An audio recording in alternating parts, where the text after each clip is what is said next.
Hello and welcome, or welcome back if you're a returning viewer to the channel. WB here, and in this video what I want to do is show you how you can utilize a piece of software known as Nessus to do vulnerability scanning. As always, I ask if you enjoy what you're seeing on the channel, be sure to like and subscribe, leave me a comment or two, and check out the description for a link to our community Discord server so that you and I can continue this discussion after the video ends. Alright everybody, let's dive into Nessus. Alright everybody, here we are on my desktop, and if we want to get Nessus up and running, we're up on Tenable's website here, and we are going to download the Nessus Essentials. And in order to do this, we have to go ahead and register, so I'm going to go ahead and do that real quick, trying to fill out the right spot here, and I will put in my email address, and I would encourage you to do the same thing too. We'll choose Get Started here. And I do not want to restore those pages. And what we're going to do is we're going to go ahead and we're going to download Nessus. And here you can see the various installers that you have if you want to install Nessus. I'm going to go ahead, and what I'm going to do is I'm going to install this on Windows here. And I'm going to go ahead and choose Download. We will accept the end user license agreement, and it's going to start to download Nessus. Now, off camera, what I'm going to do is I'm going to go to my email, and you'll have an activation code that was sent to you as part of registering, and that's going to be needed so that you can utilize Nessus Essentials. Keep in mind you have 5 IPs that you can scan. So I'm going to go ahead and do that real quick, and we'll be right back. All right, you can see the installer has finished here, so we're going to go ahead and launch the MSI file. And with the MSI file here, it's going to be a pretty easy wizard. One of the things that I will tell you, though, and we're going to use the magic of TV much the way I did when, hopping over to my email and grabbing my activation code. I don't want you to have to wait for some of the download times that it's going to take once we get Nessus up and running. You're going to see that there's a good period of time, and we'll skip forward through that. I'll just pause the video and come back, but do be prepared for that. So let's go back to our MSI file here, and we're going to choose Next. Remember to accept the end user license agreement. We're going to choose Next. It gives you the default installation location. We're going to go ahead and choose Install here, and we should get a trigger of the user account control. There's the UAC, and it will start to install Nessus. Now, again, with the installation itself, it's not really that bad, but that there is going to be a process where you actually have to once Nessus is installed, you have to download some information, and that's where it can take a little while. So what you're going to see here is progress bar moving, and I'm going to save you some time so that you don't have to stare at this progress bar with me. I'll go ahead and I'll stare at this progress bar, and we'll come back once the installation has finished. All right, here we go. It has finished. We'll choose Finish here, and Nessus is going to launch up. And we're going to choose Connect via SSL, and it's going to let us know, hey, your connection isn't private. That's okay, because we're connecting to the local host here, and we'll choose to proceed to the local host. And then it's going to initialize, and we're going to have a few steps that are going to take a little bit when it comes to Nessus, the initialization, as well as some additional things that we're going to have to run. So again, I'm going to save you some time here, and we'll come back when this step has finished, and we'll move into the next step of getting Nessus Essentials up and running so that we can do some vulnerability scanning. All right, here's the next part here. If we wanted to register offline, we could. I'm going to go ahead and choose Continue. And it's going to ask us, how do we want to set this up? We registered for the Nessus Essentials. We're going to go ahead and choose Continue here. And we've already got an activation code here. So what we're going to do is just skip this step, and we're going to put our activation code in here. So I'll go ahead and paste that and choose Continue. And then we'll choose Continue again, and it's going to ask me to create a username for the Nessus interface. I'm going to go ahead and I'll create a username here. We'll go ahead and choose Submit. All right. And now, notice it's going to do some downloading. Here's where the downloading of the plugins, this takes a while for maybe some of you that are on ultra-fast connection speeds. It might not take that long. However, it is going to take a little bit. So again, we'll come back once this step is moved forward. And just checking in on everybody, we're about somewhere between 8 to 10 minutes in, and you can see we're still downloading plugins. So again, I will come back after this part has finished. All right, everybody, here we are, and we have finished the initialization and downloading the plugins. Fortunately, though, we've got some more to do, so I'm going to go ahead and log in. Remember, we're logging in as the user that we created on the first step. So we'll go ahead and sign in here. And one of the things you're going to see up here in the upper right-hand corner is that plugins are compiling. The functionality will be limited until that process is finished. Again, I was about 20 minutes to somewhere around 25 minutes just to initialize and download the plugins, but now that the plugins are downloaded, they're going to go through a pretty lengthy process of compiling. So again, we're going to use the magic of TV, and if you're following along with me, I promise you we will get to the part where we actually utilize Nessus to do a vulnerability scan, and we'll come right back. So just be patient with this process because it does take a bit. All right, everybody, here we are, and you can see that the plugins have finished compiling here, and if we choose the little notification bell here, right, you can see what's gone on and the fact that it has finished. And what we can do here now is, if we wanted to, we can create a new scan, we can create a new folder. Let me show you how we can create, real quick, I'm just going to create a folder. I'm going to call this My Scans, and we will leave it at that. All right, and I'm going to go ahead and notice that we have My Scans right here. We are ready to go, and now we can create a new scan. Now there's a variety of different things that we can do here within this Nessus here. So you can see there are a variety of different scan templates that you can utilize, and I encourage you to utilize these, right? Test these out. Try each one of them. Keep in mind you're going to want to only be doing this against your own infrastructure. You don't want to be scanning somebody else's network. All right, so for instance, we can do something like a basic scan here as a template. And then we can start doing some configurations with it. What is this? Let's call this basic net scan. All right, and what folder it's going to be in. And at this point, what we can do is we can define our targets. Now, one of the things I would encourage you to do is find out what network you're on. You can right-click and you can choose, right-click the start icon. Just choose your terminal there. And even though you're maybe in PowerShell, you may not be in PowerShell. I've already got PowerShell 7 installed, but either way, from PowerShell, you can just run ipconfig, and you can find out what your IP address is, and this is good information to have. So I'm going to go ahead and just right-click. I'm going to copy that, and then what we'll do is paste that, and let me go ahead and do the same thing. So this is our local IP address. All right, so we have local IP. All right, now the net ID for this is going to be, let me put some equal signs in here, 172.24.96.0. That is our net ID, our local IP here.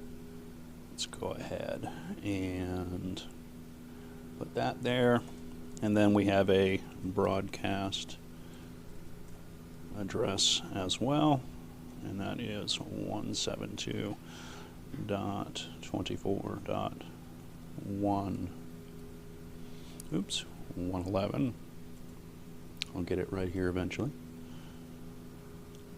All right, so you can see, because this is going to essentially be some of the information that we're going to plug in here, and also understand, too, I forgot something very important, right, that we're doing /20 here. All right, and when we do a network scan, we can do exactly that. We can scan this network here, right, and that can be defined in our targets.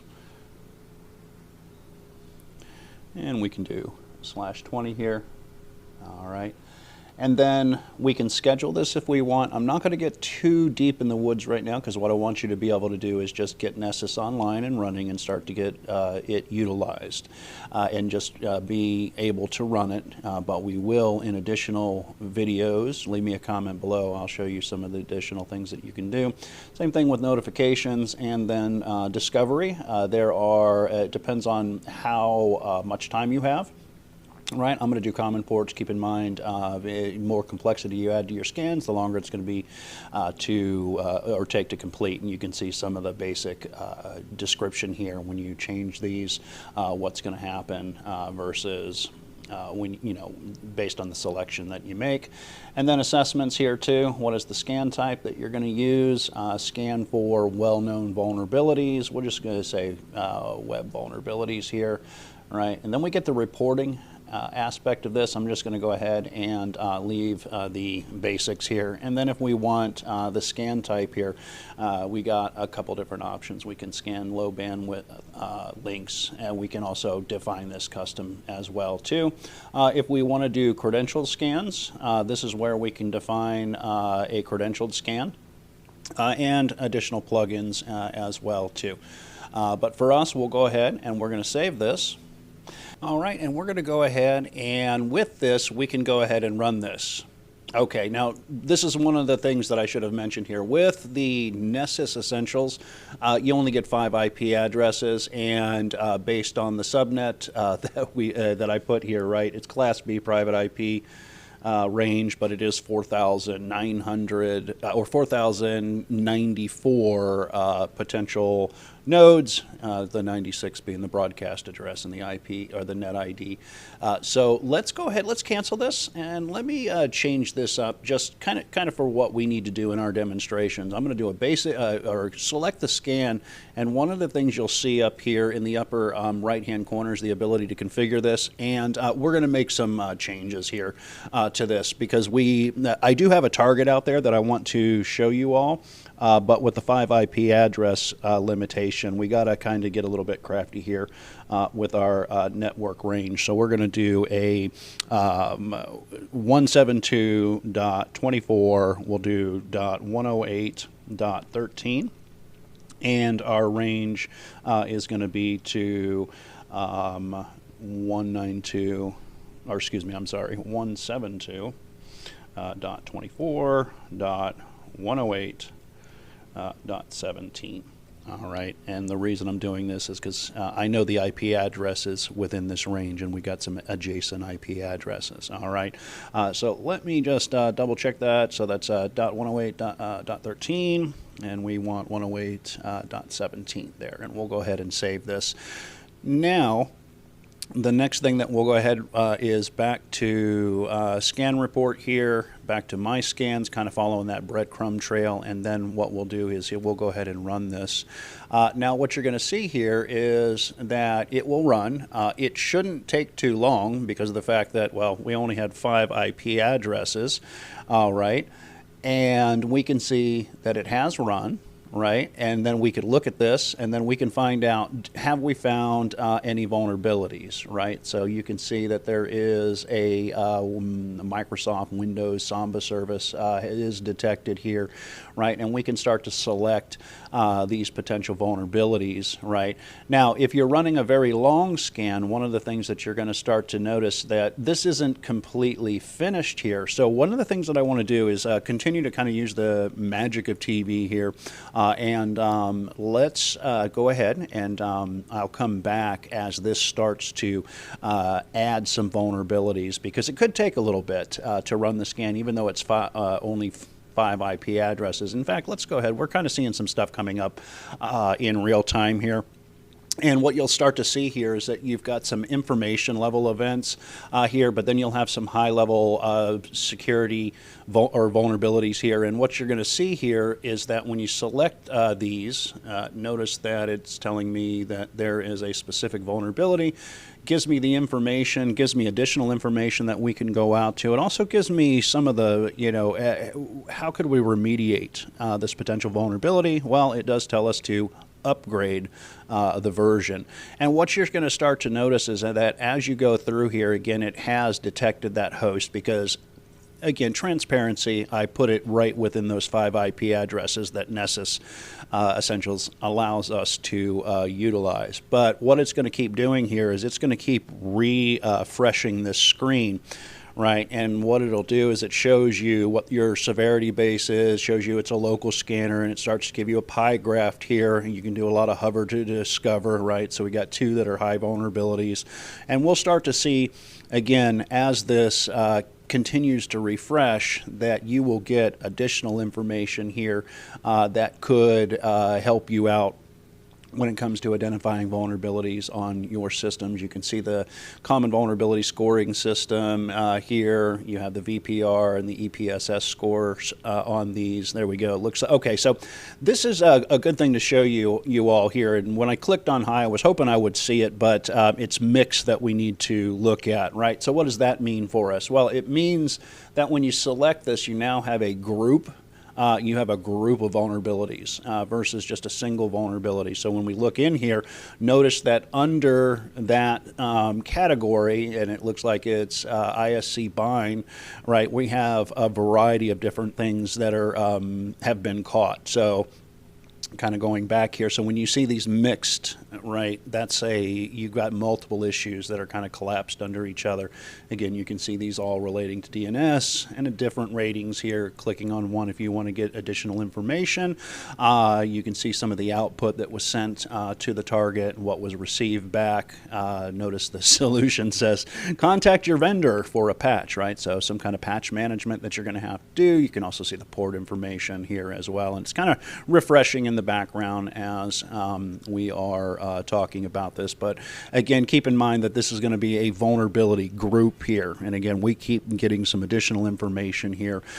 So this could take a little bit to run, and what I want to do here is allow this to run, and then we'll come back and we'll finish up the video.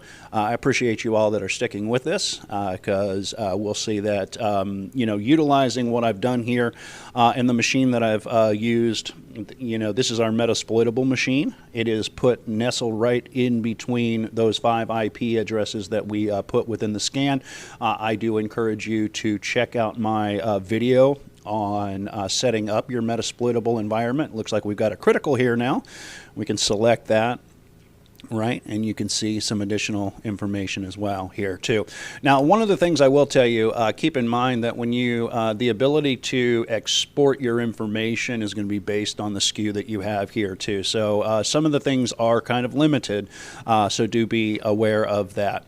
But I tell you what, it looks like we've kind of accomplished what we wanted to accomplish. Like I said, we'll let this run. We'll come back and finish it up and with the results of our vulnerability scan using Nessus. All right, everybody, and it did finish. It took a good long while here, about a half hour to finish this scan, and that was just a single 5 IP addresses, and it was uncredentialed. So you can see it found one host within those 5 IPs and a variety of vulnerabilities as well.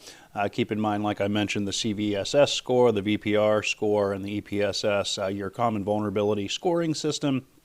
That's the standard for rating the severity of the vulnerability. With the vulnerability priority rating, this is more of a dynamic score, and it's the likelihood of exploitation in the near term. And then you have the exploit prediction scoring system as well, EPSS. And then this is a little bit, it's a predictive model, but it focuses more on the real world exploitation probability that's based on things like historical data and machine learning. Keep in mind too, you can look at any one of the individual vulnerabilities that are found. You can see what the potential solution is. And some additional information. You can see the output that you got back and the host that gave that output. A lot of additional information that you can get as well here. So I encourage you, as always, to try to perform these scans yourself. And as always, thank you so much for taking the time and joining me.